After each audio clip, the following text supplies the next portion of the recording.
మనిషిగా చూడలేని నీకు మతం గురించి మాట్లాడే హక్కు ఎవరు ఇచ్చారు?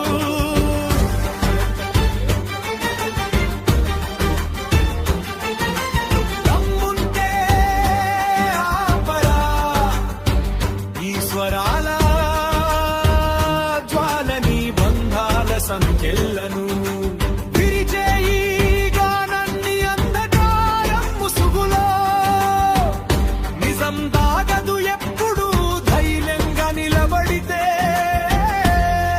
ఓ కండదు ఎప్పుడు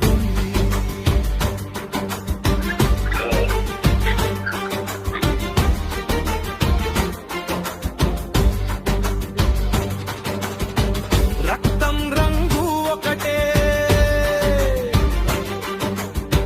మతం రంగు